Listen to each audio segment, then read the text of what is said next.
Iya, betul. Nah, jadi mungkin kita bahas tentang refleksi ya selama periode setahun terakhir ya. Iya, iya. Memang ini perlu untuk dibahas. Nah, ternyata dalam setahun terakhir ini Indonesia mengalami suatu kemunduran. Kita mulai misalnya saja masalah demokrasi. Indeks demokrasi Indonesia ini memang anjlok gitu. Nah, kemudian kita lihat juga masalah hukum. Penegakan hukum itu salah satu yang menjadi concern dalam rangka menegakkan hukum yang berkeadilan untuk semua pihak. Ini satu insiden hukum yang mencolok dan menjijikan gitu. Bagaimana mahkamah yang menjadi penentu dari berjalannya hukum kita secara konsisten dan berkeadilan itu tercemar oleh keputusan Mahkamah Konstitusi yang dipimpin oleh Paman Gibran Rakabuming Raka itu. Masalah hukum lain juga terkait dengan korupsi.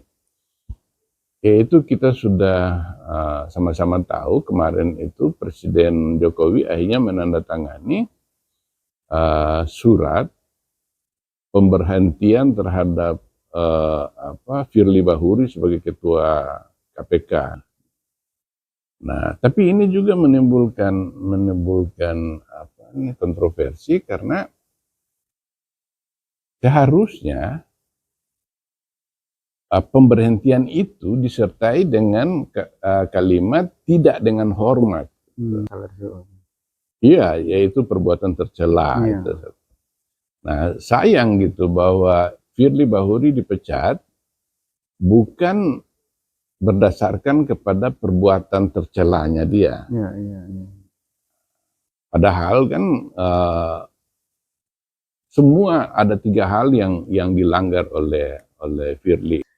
Jadi tahun 2023 ini akan dikenang sebagai tahun yang sangat menyedihkan bagi suatu lembaga yang pembentukannya itu dilandasi oleh semangat menghapus KKN waktu itu.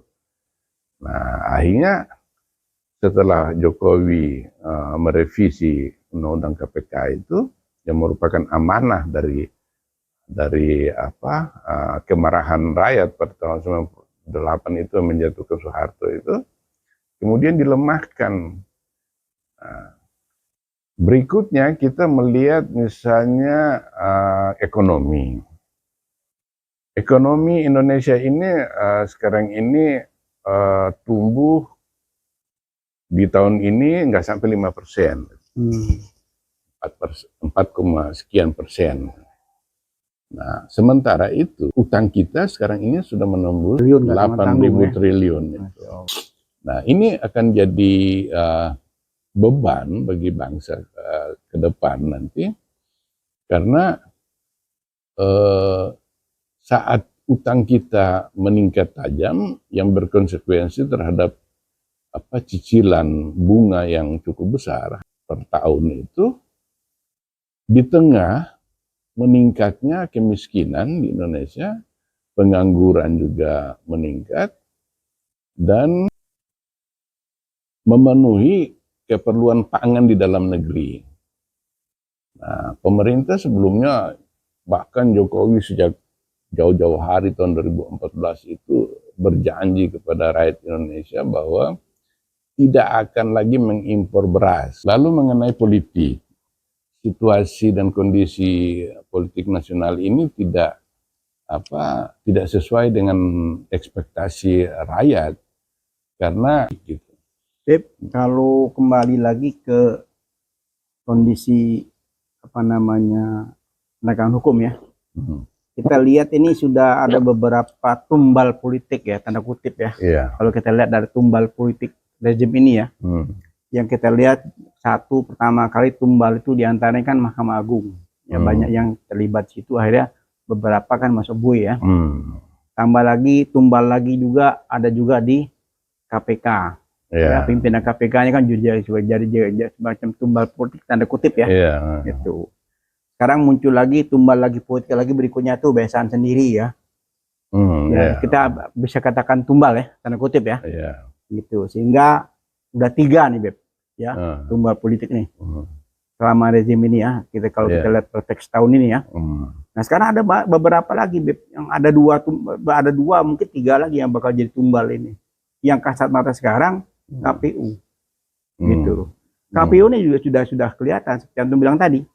Pertama kali sudah disidangkan di MK, hasilnya sudah jelas, itu cacat, tapi tetap dipaksakan dan sampai sekarang masih berperkara kan, masih ada yang menuntut tentang tentang kebijakan KPU menerima pendaftaran Gibran sebagai cawapres. Dan itu masih sampai sekarang kan bermasalah. Ya, ini tumbal lagi kan.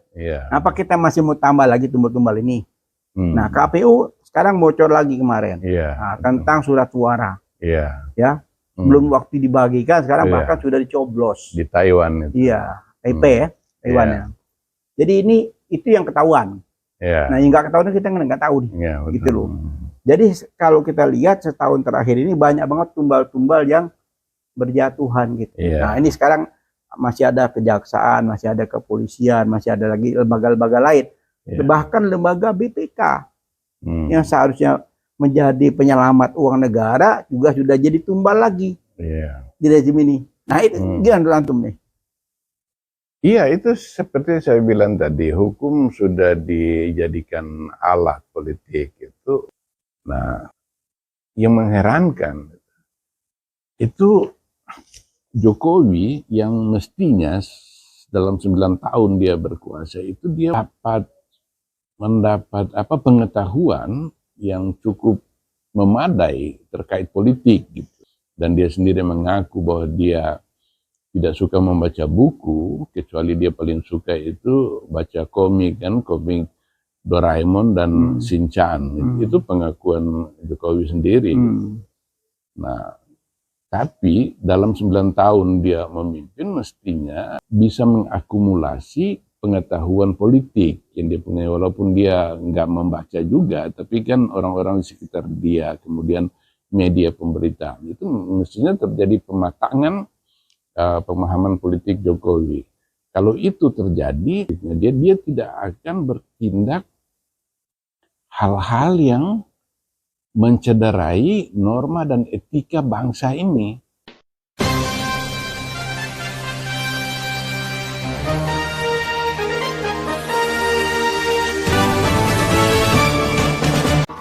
Jangan lupa ya di subscribe, like, comment, share, dan tekan tombol loncengnya. Bismillahirrahmanirrahim. Assalamualaikum warahmatullahi wabarakatuh. Waalaikumsalam warahmatullahi wabarakatuh. Jumpa lagi di channel Perubahan. Ya Beb ya? Ya, betul. Ahlan wa sahlan. Kepalak. Alhamdulillah. Alhamdulillah.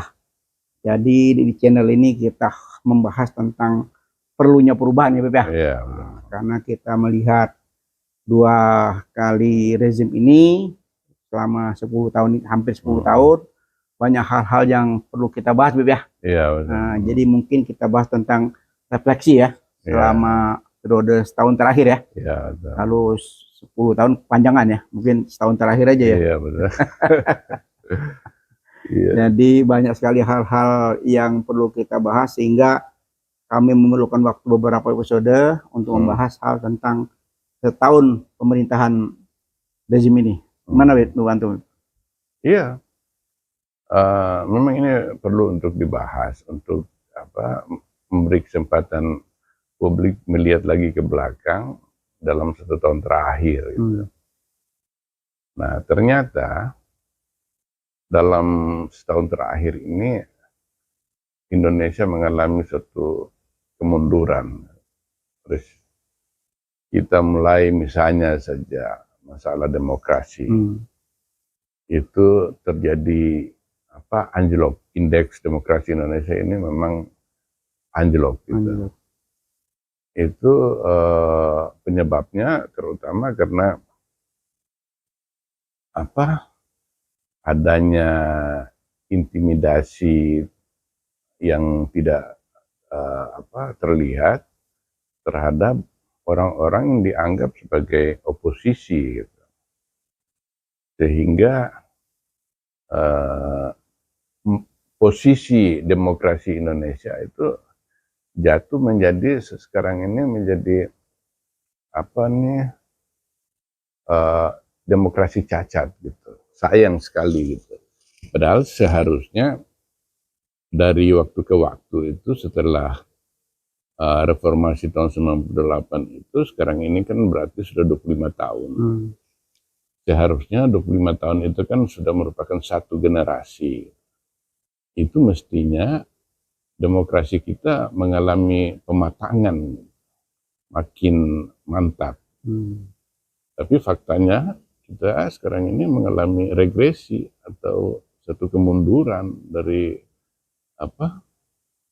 proses pematangan demokrasi itu. Sayang betul gitu. Kemudian kita lihat juga masalah hukum.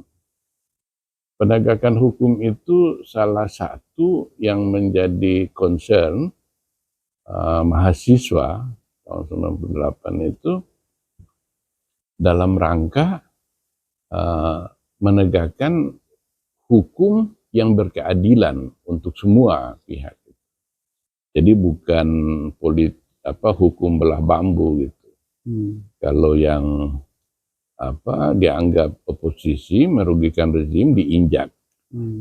Sementara yang teman sendiri itu diangkat gitu. Nah, ini juga menjadi suatu keprihatinan. Pelanggaran-pelanggaran hukum itu yang paling mencolok dan sampai sekarang ini makin dibahas di berbagai platform media sosial itu, diantaranya itu keputusan MK, Mahkamah Konstitusi nomor 90. Nah, Undang-Undang KPU pada waktu itu sebelum adanya keputusan nomor 90 itu menetapkan calon presiden dan calon wakil presiden itu paling tidak berumur 40 tahun. Lalu Ketua Mahkamah Konstitusi yaitu Anwar Usman yang sekaligus merupakan ipar Jokowi dan juga paman dari sekarang ini cawapres dari Prabowo, Gibran Rakabuming Raka, itu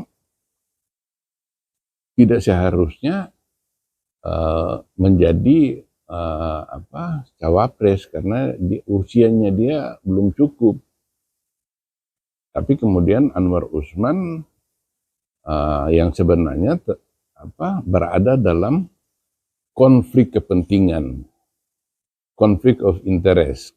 Konflik kepentingan itu menurut undang-undang itu tidak boleh ikut mengadili suatu kasus apabila kasus itu terkait dengan kepentingan hakim yang akan mengadili kasus itu. Jadi seharusnya Anwar Usman itu tidak ikut serta.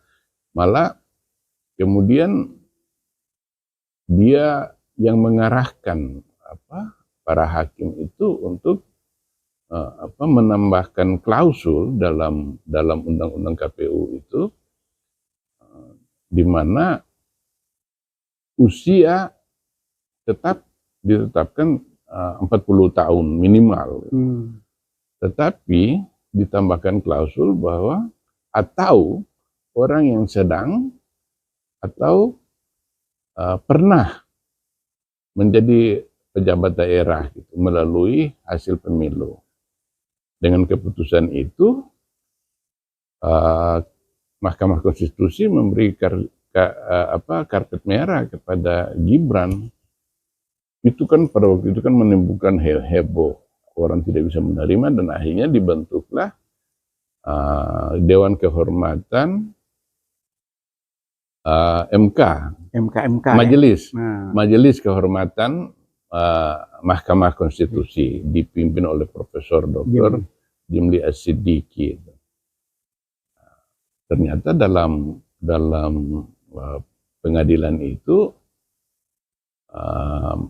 majelis kehormatan itu memutuskan bahwa kasus nomor 90 itu diputuskan oleh Mahkamah Konstitusi dengan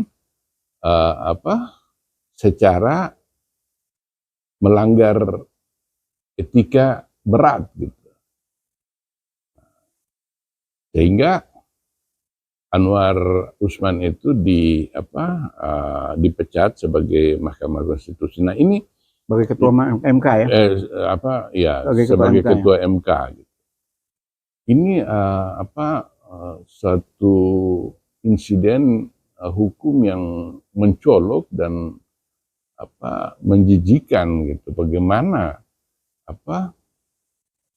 mahkamah yang menjadi penentu dari berjalannya hukum kita secara konsisten dan berkeadilan itu tercemar oleh keputusan Mahkamah Konstitusi yang dipimpin oleh Paman Gibran Rakabuming Raka itu.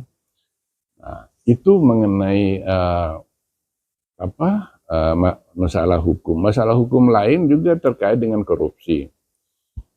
Yaitu kita sudah sama-sama tahu kemarin itu Presiden Jokowi akhirnya menandatangani surat pemberhentian terhadap Firly Bahuri sebagai ketua KPK. Ketua dan pengurus KPK kalau nggak salah ya. Iya. Nah, tapi ini juga menimbulkan kontroversi karena seharusnya pemberhentian itu disertai dengan kalimat tidak dengan hormat.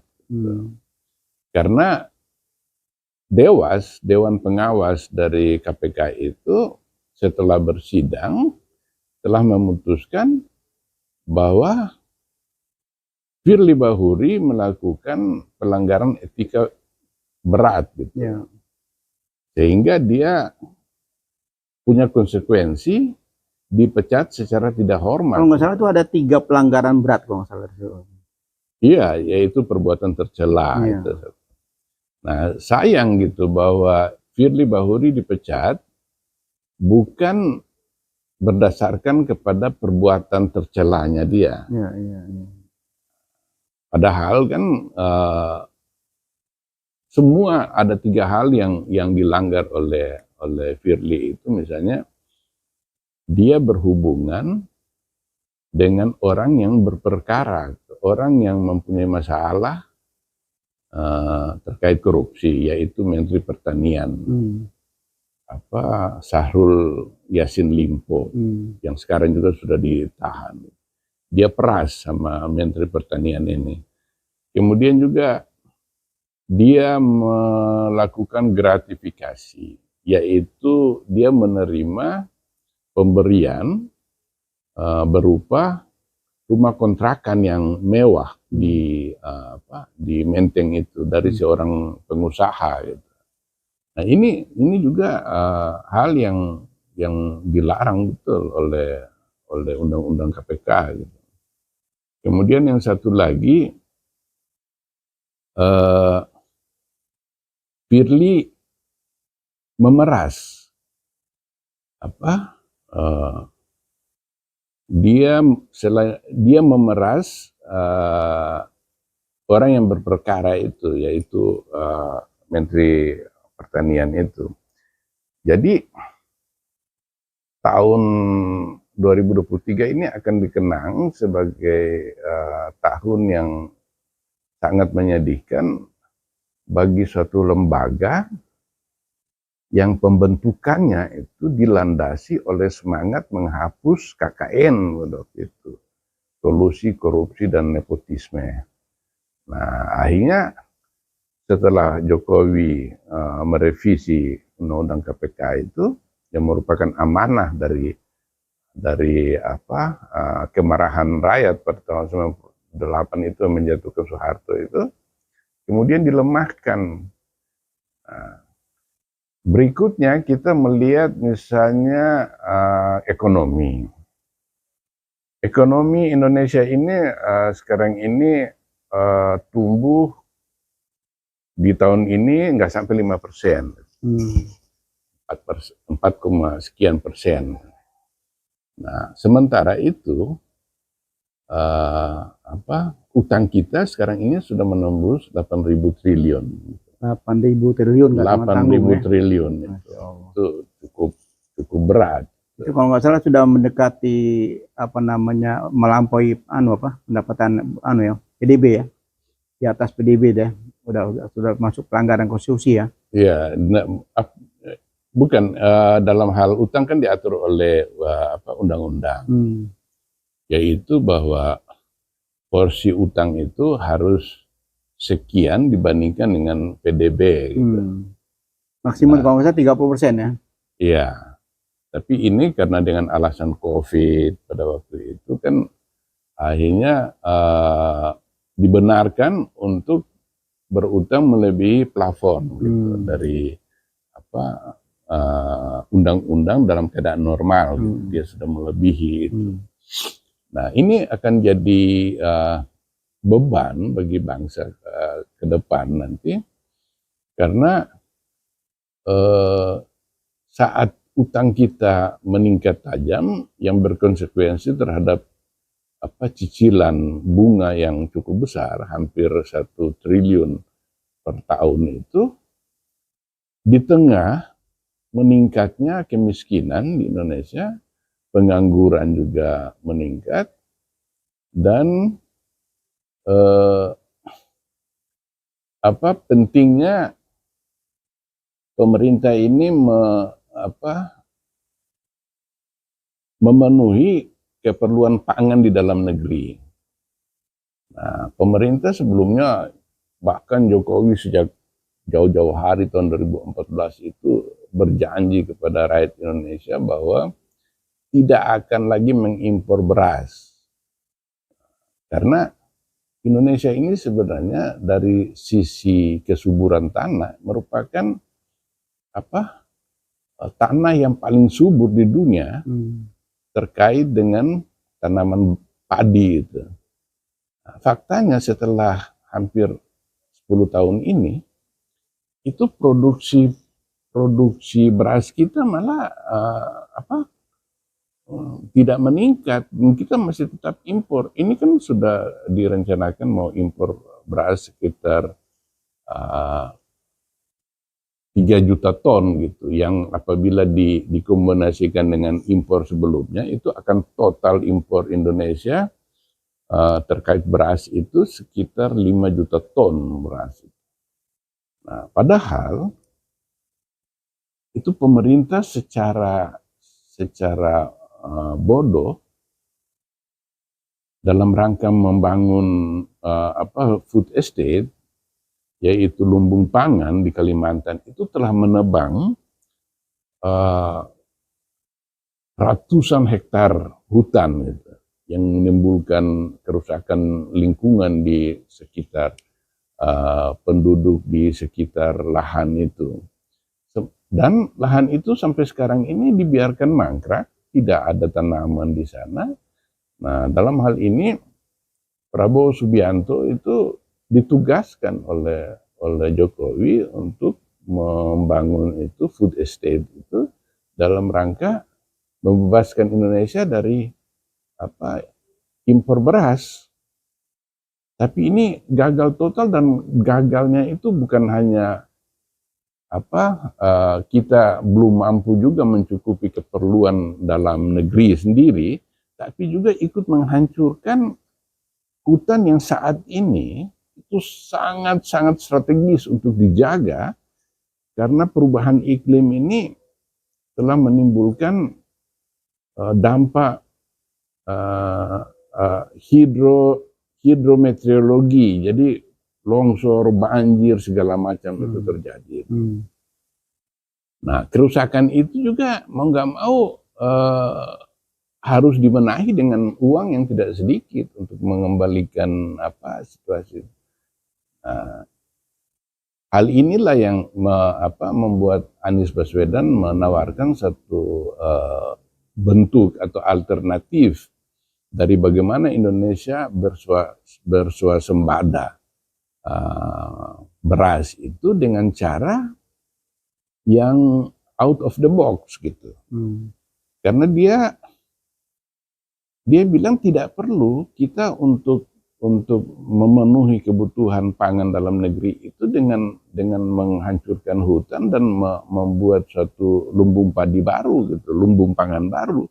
Tapi bagaimana kita memberdayakan petani-petani yang sudah ada sekarang ini yang hidupnya susah karena harga pangan yang mereka hasilkan itu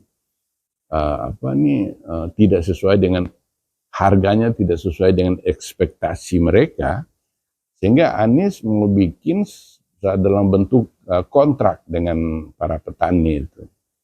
Kontrak itu nanti berujung pada pendapatan pendapatan petani yang meningkat, kemudian ada semangat baru dari petani karena ada jaminan produksi berasnya dia itu akan dibeli oleh pemerintah dengan harga yang sangat layak gitu. Nah, kembali kepada masalah ekonomi tadi itu juga masalah ini akan berkelanjutan di tahun depan. Sehingga perlu ada pemimpin baru yang bisa mengubah kondisi yang sedang dihadapi pemerintah kita saat ini. Memang benar bahwa masalah ekonomi global ini memang kurang bersahabat karena adanya perang Ukraina dan perang di Timur Tengah antara Israel dan Palestina yang sekarang ini juga sudah melibatkan negara-negara proksi-proksi di sekitar Israel, yaitu Hezbollah di Lebanon dan kaum Houthi di Yaman Selatan itu, dan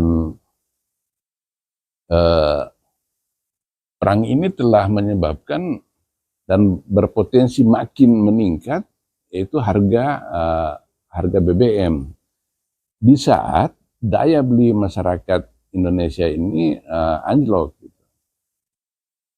Karena naiknya BBM mau tidak mau pemerintah ini harus menambah subsidi terhadap harga BBM itu di saat ketika rakyat sendiri sedang mengalami kesulitan dan harga BBM itu juga akan mendorong kenaikan harga barang-barang yang lain. Nah, ini akan menambah beban pengeluaran pemerintah itu, dan sementara itu permintaan barang dari Indonesia, permintaan dari ekspor Indonesia ke luar negeri, yaitu pasar Amerika Serikat dan Cina sekarang ini tidak menggembirakan karena mereka juga mengalami pertumbuhan ekonomi yang melambat akibat dari ketidakpastian geopolitik global dan geoekonomi global. Nah, sehingga yang kita rasakan sekarang ini dampaknya dalam 2023 ini kan sangat menyedihkan juga.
saya ini bisa keluar dari middle income trap atau perangkap negara berpendapatan menengah kalau ekonomi kita itu tidak membaik dalam terkait dengan banyak orang yang bisa bekerja, kemudian daya beli masyarakatnya meningkat. Itu yang menjadi keprihatinan kita di tahun 2023 ini gitu.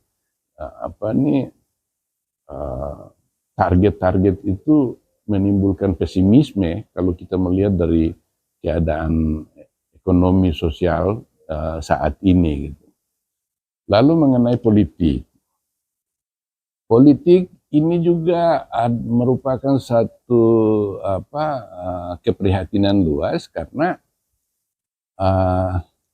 diduga kuat melihat indikasi-indikasi dari penyelenggara dan penanggung jawab terhadap berjalannya hajat strategis bangsa Indonesia, yaitu Pilpres tahun depan itu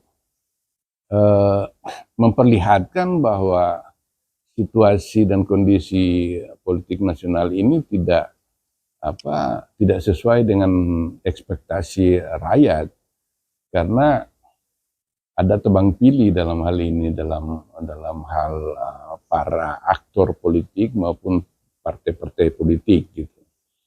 Kalau kembali lagi ke kondisi penegakan hukum ya, kita lihat ini sudah ada beberapa tumbal politik ya, tanda kutip ya. Kalau kita lihat dari tumbal politik rezim ini ya, yang kita lihat pertama kali tumbal itu diantaranya kan Mahkamah Agung ya, banyak yang terlibat situ, akhirnya beberapa kan masuk bui ya. Tambah lagi tumbal lagi juga ada juga di KPK ya, pimpinan KPK-nya kan jadi semacam tumbal politik tanda kutip ya.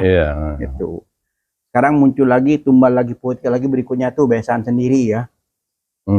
Kita bisa katakan tumbal ya, tanda kutip ya. Gitu, sehingga udah 3 nih Beb ya, tumbal politik nih selama rezim ini ya. Kita lihat konteks tahun ini ya. Nah sekarang ada beberapa lagi Beb, yang ada dua mungkin 3 lagi yang bakal jadi tumbal ini. Yang kasat mata sekarang KPU gitu. KPU ini juga sudah kelihatan seperti yang bilang tadi. Pertama kali sudah disidangkan di MK, hasilnya sudah jelas, itu cacat, tapi tetap dipaksakan dan sampai sekarang masih berperkara kan. Masih ada yang menuntut tentang tentang kebijakan KPU menerima pendaftaran Gibran sebagai cawapres. Dan itu masih sampai sekarang kan bermasalah. Ya, ini tumbal lagi kan. Apa kita masih mau tambah lagi tumbal-tumbal ini? Nah, KPU sekarang bocor lagi kemarin tentang surat suara. Ya, belum waktu dibagikan, sekarang bahkan sudah dicoblos di Taiwan. Taipei ya, Taiwan ya. Jadi itu yang ketahuan. Nah, yang nggak ketahuan kita nggak tahu nih, gitu loh. Jadi kalau kita lihat setahun terakhir ini banyak banget tumbal-tumbal yang berjatuhan gitu loh. Mungkin dalam forum ini kita mengingatkan ya kepada elit politik, kepada orang-orang cerdas. Kan rata-rata kan yang sudah pegang jabatan itu pasti kan punya kemampuan intelektual, ya kan, punya pengetahuan agama yang cukup, ya kan, pasti takut kepada Allah kan. Nah, apakah mereka mau lagi jadi tumbal-tumbal berikutnya gitu loh. Nah ini sekarang masih ada kejaksaan, masih ada kepolisian, masih ada lagi lembaga-lembaga lain, bahkan lembaga BPK yang seharusnya menjadi penyelamat uang negara juga sudah jadi tumbal lagi di rezim ini. Nah itu gimana antum nih? Iya, itu seperti saya bilang tadi, hukum sudah dijadikan alat politik itu untuk menjadikan hukum ini sebagai hukum belah bambu. Jadi orang-orang yang dilihat sebagai lawan yang potensial mengganggu kepentingan rezim itu diinjak, lalu yang borok tapi menguntungkan rezim itu diangkat gitu. Nah, yang mengherankan itu Jokowi yang mestinya dalam 9 tahun dia berkuasa itu dia sudah mendapat pengetahuan yang cukup memadai terkait politik gitu. Kalau sebelumnya dia di wali kota, kemudian dia sebentar di Jakarta menjadi gubernur, dan dia sendiri mengaku bahwa dia tidak suka membaca buku, kecuali dia paling suka itu baca komik Doraemon dan Shinchan. Itu pengakuan Jokowi sendiri. Nah, tapi dalam 9 tahun dia memimpin mestinya dia sudah bisa mengakumulasi pengetahuan politik yang dia punya, walaupun dia nggak membaca juga, tapi kan orang-orang di sekitar dia, kemudian media pemberitaan, itu mestinya terjadi pematangan pemahaman politik Jokowi. Kalau itu terjadi pematangan terhadap pengetahuan politiknya, dia tidak akan bertindak hal-hal yang mencederai norma dan etika bangsa ini. Karena kita tahu bahwa etika itu menjadi dasar dari semua hukum dimanapun di dunia ini. Ketika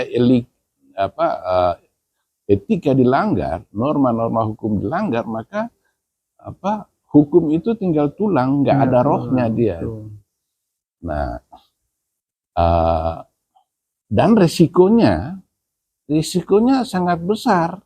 Bukan cuman 1-2 orang yang akan menanggung risiko apabila Pilpres ini tidak berjalan sesuai dengan aturan main, rule of the game itu. Nah, Jokowi mestinya menyadari itu. Saya melihat kemarin, saya baca banyak itu dari pernyataan dari wakil presiden, yaitu Kiai Haji Profesor Kiai Haji Ma'ruf Amin. Dia beberapa hari ini bicaranya cukup lantang, yang menggambarkan bagi saya itu ada perbedaan pendapat antara presiden dan wakil presiden.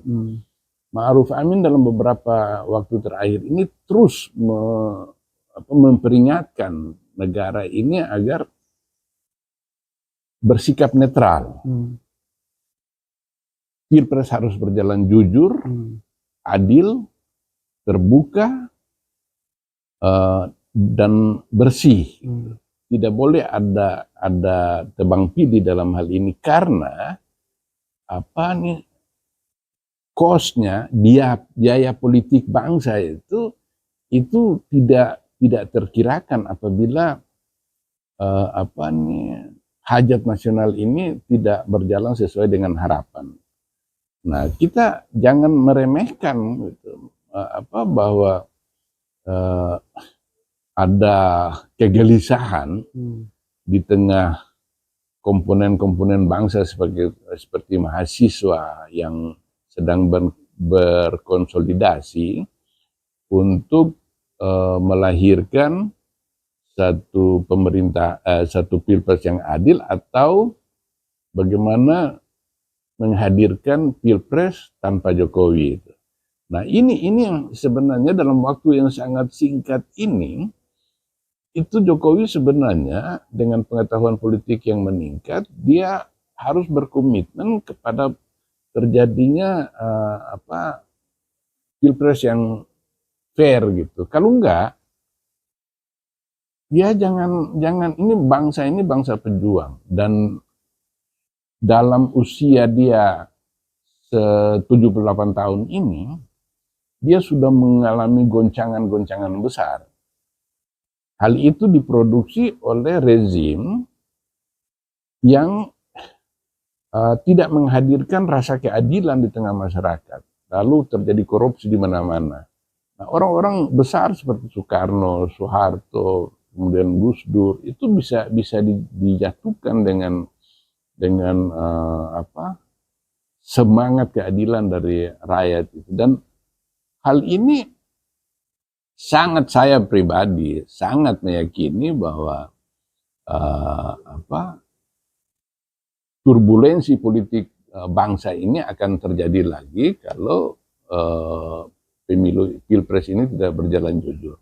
Nah, kita lihat selain yang di Taiwan itu, surat suara sudah dibagikan kepada pemilih yang belum saatnya.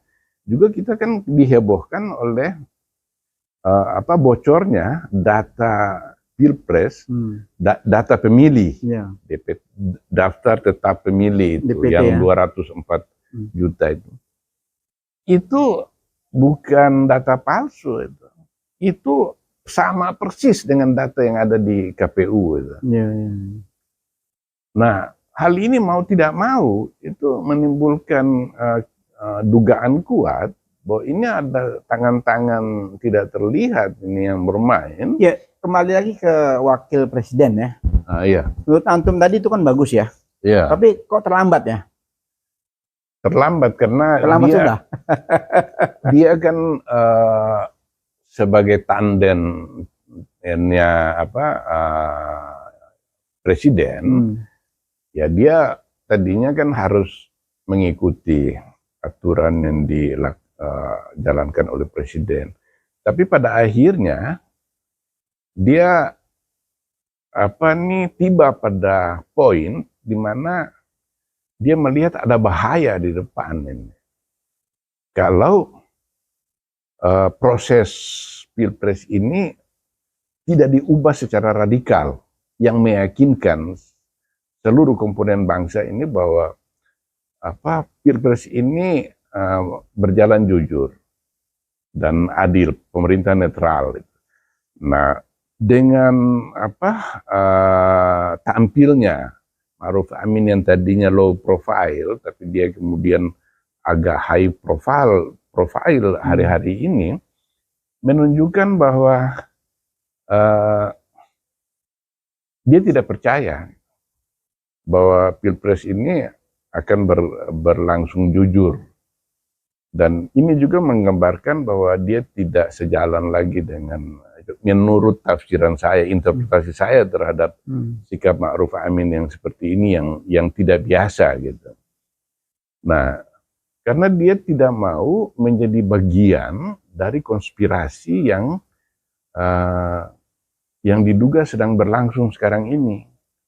Dia nggak mau itu, dan Ma'ruf Amin ini orang yang sangat matang di politik. Karena sebelum dia jadi ketua MUI, dan dia itu politisi, DPR, ya?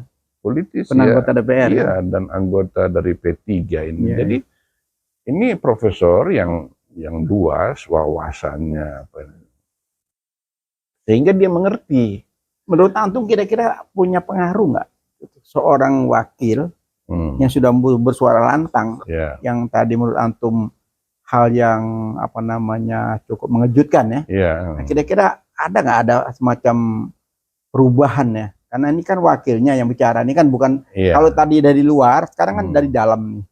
Kritik dan yang pendamping kan sudah banyak ya, yang meninggalkan kan sudah banyak nih. Nah, sekarang pendamping setia, kan sudah hampir 5 tahun kan mendampingi, kan baru akhir-akhir ini kan angkat bicara gitu. Nah, menurut antum kira-kira ada nggak semacam perubahan kira-kira sikap daripada presiden kita ini, penguasa saat ini? Enggak. Ini Pak Lurah ini orang yang dablek. Dablek itu bahasa Betawi yang saya tafsirkan sebagai orang yang nggak mau dengar dari nasihat orang lain. Mungkin kan dari luar nih. Tapi kalau ini kan dari dalam nih, dari pendamping langsung kan. Iya. Apa ya akan sama juga dia seperti kritikan dari luar juga nggak dianggap? Nggak dianggap. Jokowi itu kalau dia sudah punya sudut pandang tertentu, dia nggak akan berubah. Kita punya pengalaman selama 9 tahun ini, mana ada hal yang kebijakannya itu dikritik lalu dia dengar gitu. Nggak ada satupun contoh. Bahkan ketika satu kebijakan itu melanggar konstitusi, seperti misalnya Undang-Undang Cipta Kerja ya. Undang-Undang Cipta Kerja itu kan kemudian Mahkamah Konstitusi menetapkan sebagai inkonstitusional bersyarat. Artinya ini tidak konstitusional karena dia tidak berlangsung menurut prosedur yang ditetapkan oleh undang-undang, yaitu minta pendapat publik, sosialisasi dulu mengenai undang-undang ini. Nah, ketika Mahkamah Konstitusi menetapkan undang-undang ini sebagai inkonstitusional bersyarat dan diminta kepada DPR untuk memperbaikinya dalam waktu 2 tahun, tiba-tiba dipendam, lalu beberapa saat kemudian Jokowi keluarkan Perpu yang isinya kurang lebih sama dengan undang-undang ketika diberikan direview di Mahkamah Konstitusi gitu. Perpunya ini. Itu saya bukan ahli hukum, tapi saya baca pendapat ahli hukum, itu tidak benar itu cara seperti itu. Ya, diabaikan semua putusan MK ya. Iya. Nah, jadi Ma'ruf Amin punya suara itu kalau saya penting cuma dari suara moral. Artinya dia sudah tidak seia sekata dengan bosnya dia, presidennya dia gitu. Nah, Jokowi mestinya perhatikan karena Ma'ruf Amin bisa dikata dia sudah selesai dengan dirinya. Dia sudah usianya. Dia tidak ada lagi yang dia kejar dalam hal ini. Sehingga dia kepingin soft landing. Dia mengakhiri jabatannya sebagai wakil presiden dengan aman dan sentosa gitu. Oleh karena itu dia mengangkat isu ini. Paling tidak dia berpikir bahwa saya sebagai pejabat negara itu telah memperlihatkan satu sikap moral terhadap bangsa Indonesia dan saya tidak mau ikut bertanggung jawab terhadap kekalutan situasi kondisi bangsa hari ini yang bersumber dari istana gitu. Saya ada di istana, tapi saya bukan bagian dari konspirasi istana ini atau apa yang dilakukan oleh presiden pada saat ini. Saya kira ya sebagai wakil presiden yang merupakan banser dari sistem tata negara kita, di mana wakil presiden itu cuma figur seremonial, tetapi penting bagi dia untuk bersuara. Paling tidak kita lihat misalnya ketika Muhammad Hatta mundur sebagai wakil presiden zaman Soekarno. Itu dampaknya cukup besar. Mungkin nggak terjadi dengan kondisi saat ini. Kalau apabila beberapa saat ke depan apa yang dibicarakan oleh Wak Mapres tidak ditanggapi? Ya, Banserv itu nggak bisa dia nggak bisa menggunakan instrumen-instrumen negara yang melangkahi presiden. Tetapi pentingnya dia itu sikap moral dari dari wakil presiden sendiri, bahwa dia mengakui bahwa situasi sedang berjalan tidak pada relnya. Artinya negara tidak sedang baik-baik saja. Dan sebagai manusia yang punya pikiran dan punya moral, kendati barangkali sikap saya ini tidak ada pengaruh, tetapi paling tidak saya memberi pesan kepada publik Indonesia ini bahwa saya tidak ikut bertanggung jawab terhadap segala karut marut dari situasi bangsa Indonesia saat ini. Mungkin kalau lebih gentle ya, ini menurut pendapat ya. Yeah. Kalau lebih gentle apabila keluhannya itu sebagai wapres ya, dia sudah ungkapkan di last minute, ini kan sudah last minute kan, sudah kondisi betul-betul sudah di ujung tanduk ya.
dan Bapak mengikuti saran para pakar hukum mengenai Pilpres ini. Nah itu kalau Jokowi tidak mau dengar, dan kayaknya dia tidak akan dengar, karena taruhan dia kan orang yang menganggap bahwa kekuasaan ini segala-galanya. Ada yang pendapat budayawan itu, pendapat saya lupa namanya, bahwa bagi orang Jawa kekuasaan itu adalah puncak dari puncak pencapaian dan hal yang sangat terpuji bagi orang yang mendapatkan kekuasaan. Jadi kekuasaan itu dibebaskan dari etika, gitu. Bahwa seorang raja itu tetap saja terhormat kalau dia mendapatkan kekuasaan dan dia pertahankan kekuasaan itu dengan cara apapun gitu. Oleh karena itu kita kan melihat dalam sejarah kerajaan-kerajaan kuno di Jawa itu kan hampir semua raja itu disingkirkan melalui kudeta, melalui pembunuhan dan segala macam. Nah, kembali lagi ke pembunuhan, Beb. Ini yang menyinggung tentang pembunuhan ya. Tadi kan semacam ada warning ya. Warning dari seorang mantan Kapolri ya. Yang kita lihat beberapa hari kemarin itu menjadi keprihatinan kita juga ya. Bahwa seorang Kapolri yang kita posisi kemampuan intelektualnya cukup ya. Pengalamannya sekarang dia sebagai Mendagri ya. Ada warning dari beliau ini.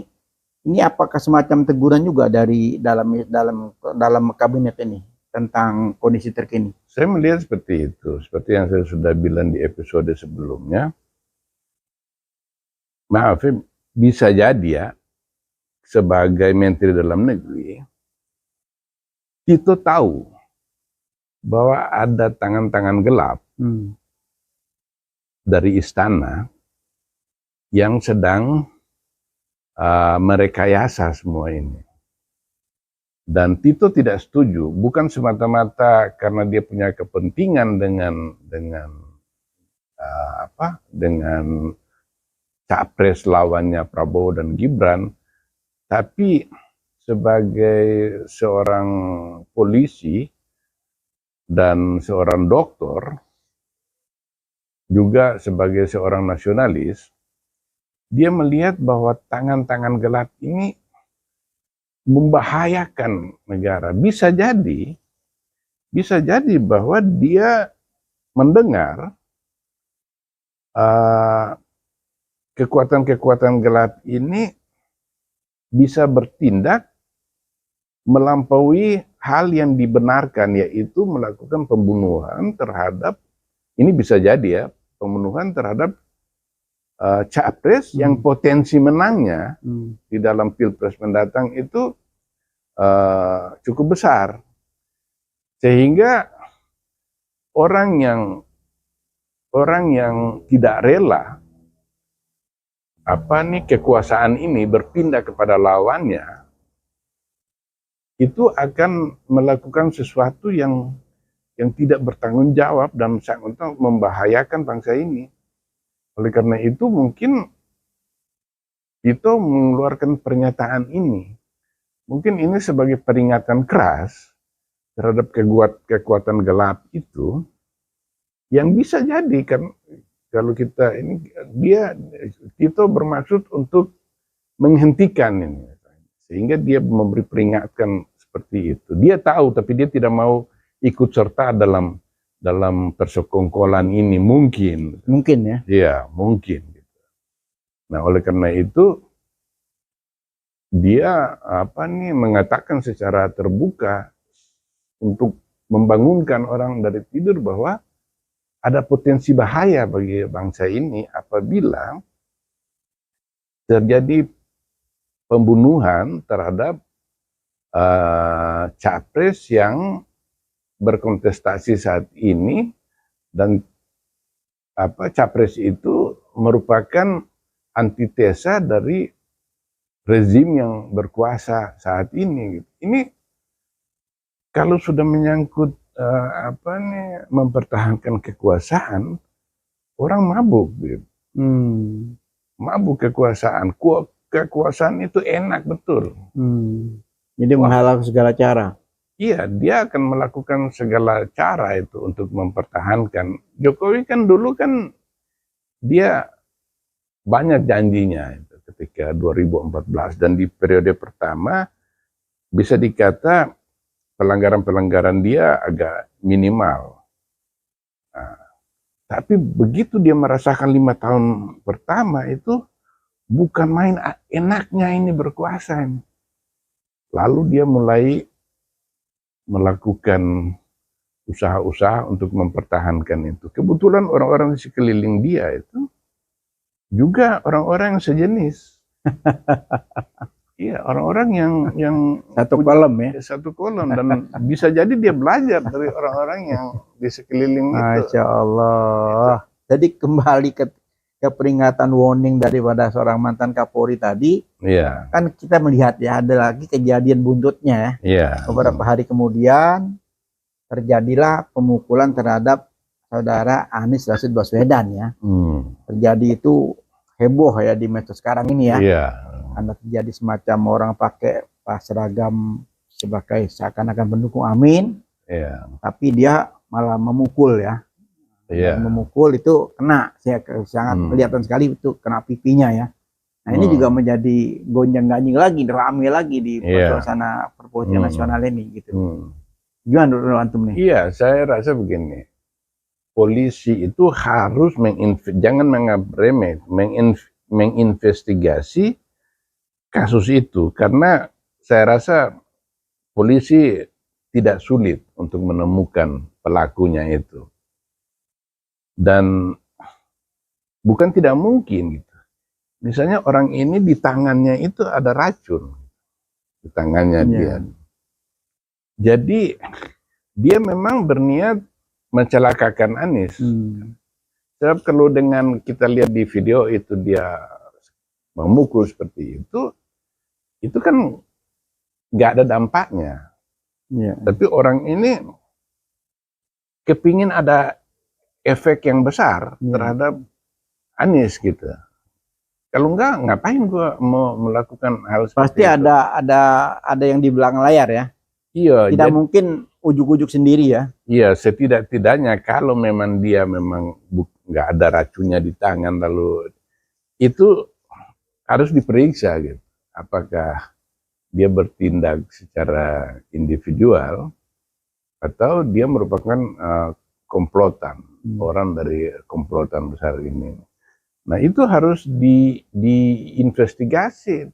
Ini karena ini orang ini berani. Berarti ini kewajiban ke pihak kepolisian ya untuk mengusut ya. Kebutuhan bukan negara, dari tim Anies ya. Iya, itu berarti negara kan bertanggung jawab kan. Bertanggung jawab, karena yang para kontestan Pilpres ini kan orang-orang yang punya pendukung rakyat Indonesia itu, dan dia calon pemimpin dari bangsa ini. Tidak boleh ada presiden di mana seorang capres itu kemudian tidak bisa meneruskan kontestasi karena dicelakain, buat celaka oleh tangan-tangan yang tidak bertanggung jawab itu. Karena kalau ini terjadi presiden, itu ke depannya nanti akan ada lagi.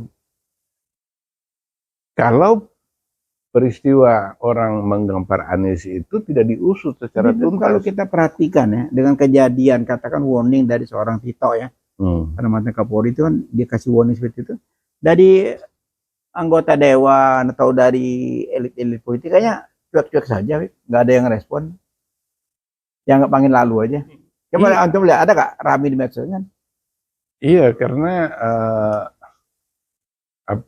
yang pertama itu kan DPR ini kan kita sudah tahu mandul kan, kalau sudah terkait dengan Jokowi kan udah sudah jadi ayam sayur, nggak bisa bikin apa-apa. Ini sebetulnya tidak terkait dengan Jokowi, terkait dengan keamanan nasional, keamanan salah seorang capres secara nasional kan. Iya. Seharusnya dari DPR itu kan jemput bola dong. Begitu Tito memberikan semacam keterangan di media, seharusnya kan DPR kan proaktif dong. Dia Iya. kan proaktif. Ini ada apa kan gitu kan? Iya, sebenarnya itu betul itu apa pemerintah DPR harus manggil pihak yang bertanggung jawab di mana di daerah mana Anies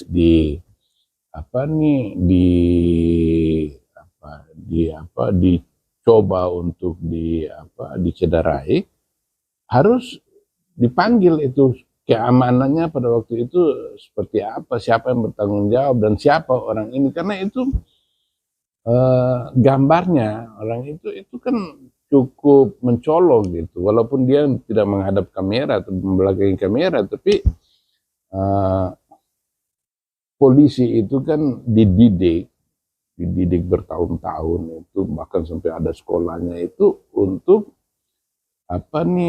melacak setiap kemungkinan kejahatan itu terjadi. Mereka dibayar oleh negara dengan menggunakan uang rakyat untuk menghadirkan ketertiban, keamanan bagi semua orang, apalagi calon presiden yang berpeluang untuk menjadi pemimpin puncak bangsa ini.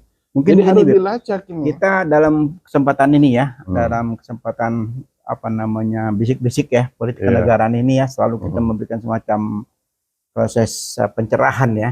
Jadi kita mengharap mungkin teman-teman di DPR lagi lupa ya, karena sibuk mau kampanye, sibuk segala macam apa, sehingga dia mengabaikan apapun yang sedang terjadi ya.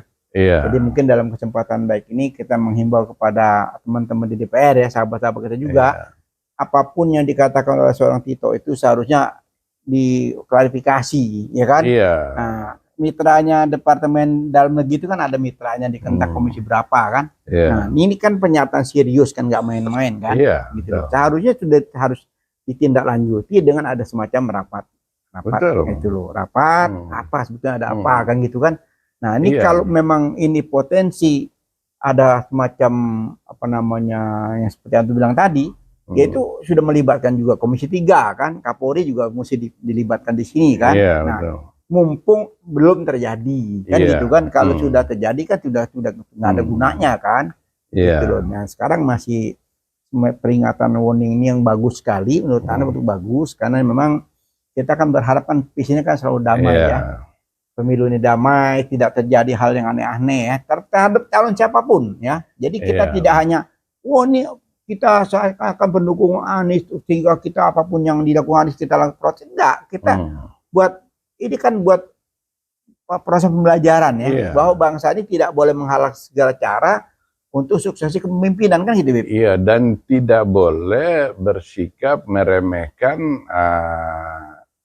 suatu tindakan. Mungkin misalnya mereka melihat bahwa kasus itu seperti kasus iseng, orang yang iseng, yang tidak penting, itu nggak boleh. Itu karena kalau sudah menyangkut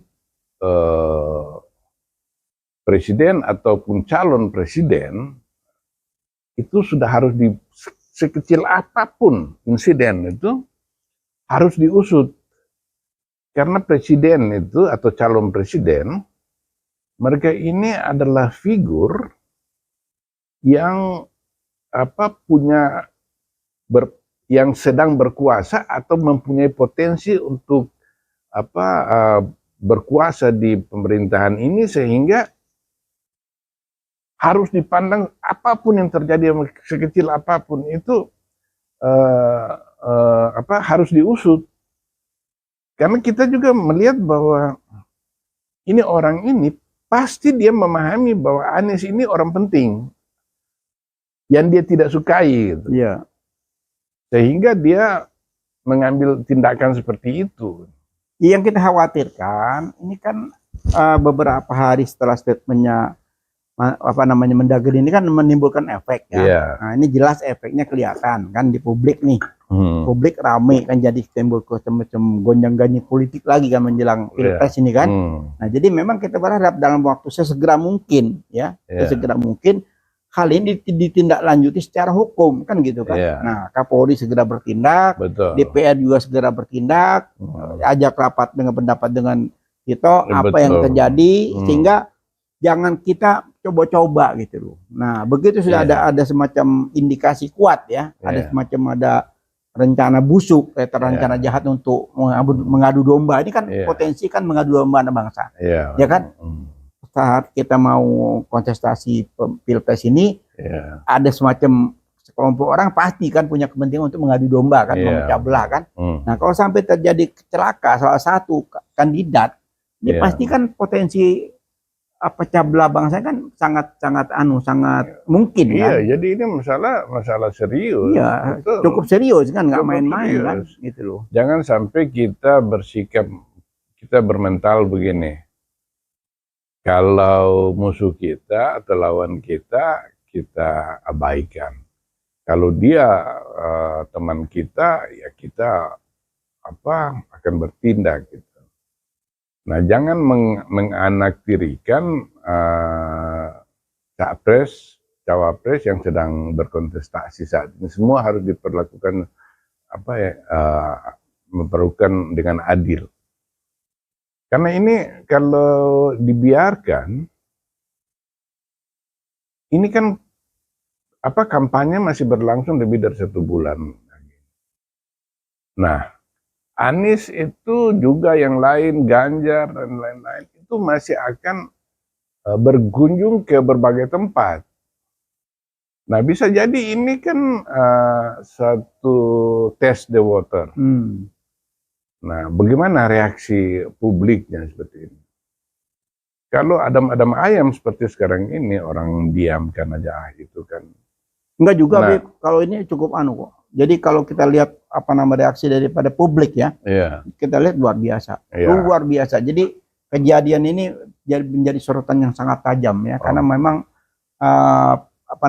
proaktif masyarakat ya, itu terhadap pilpres ini kan luar biasa ya. Siapapun calon yang kita lihat di mana berkunjung itu kan menjadi sorotan ya. Memang banyak masing-masing punya pengikut ya.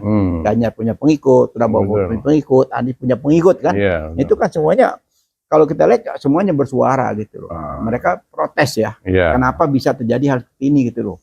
Ya memang karena mereka ini khawatirkan ini kan para capres cawapres ini kan masih akan melakukan kunjungan-kunjungan ke berbagai tempat. Kalau hal ini nggak diusut atau diremehkan oleh yang berwajib, maka apakah ada jaminan pergerakan dari para capres cawapres ini akan aman ke depan? Ini kan sesuatu yang harus dipandang serius, sehingga kalau memang ini dilakukan oleh suatu komplotan, itu dengan reaksi yang serius dari yang berwajib, maka bisa dimitigasi, dicegah kelanjutannya. Tapi kalau ini diremehin aja, dia yang berwajib tidak mengusut, saya khawatir gitu, insiden-insiden yang lebih serius itu bisa menimpa kepada capres cawapres. Siapapun itu ya. Ya, siapapun itu. Wah, ini bisik-bisik politik kenegaraan tentang refleksi akhir tahun ini masih panjang, Bib ya. Ini baru bagian kulitnya aja ketukupas ya. Ya, betul. Karena banyak sekali gonjang-ganjingnya ya. Yang sangat luar biasa ya. Betul. Dan sampai detik ini masih belum selesai ya. Masalah itu kan. Betul. Yang masalah cawapres juga belum selesai, masalah hukumnya belum selesai. Karut-marut di KPU juga belum selesai. Ditambah lagi sekarang ada statement dari seorang ketua KPU katanya nyumbang 100 nggak apa-apa. Ini jadi masalah lagi. Rame lagi kan, nggak apa-apa kalau 100.000 betul atau tidak ini walau alam ya. Jadi semakin hari gonjang-ganjing kan semakin memanas ya. Jadi tidak perlu terjadi ya.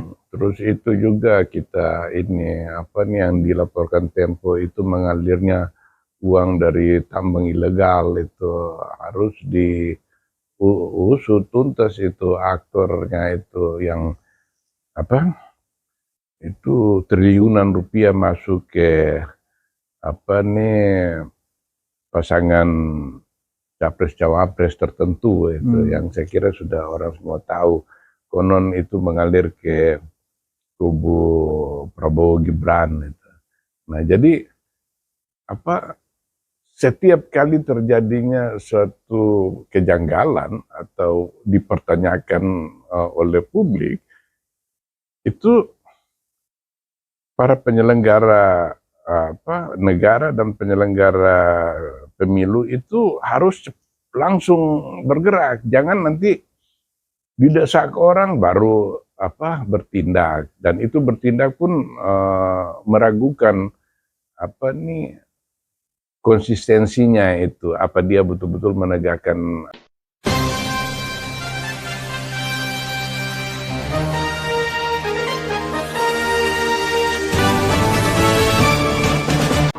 Jangan lupa ya di subscribe, like, comment, share, dan tekan tombol loncengnya.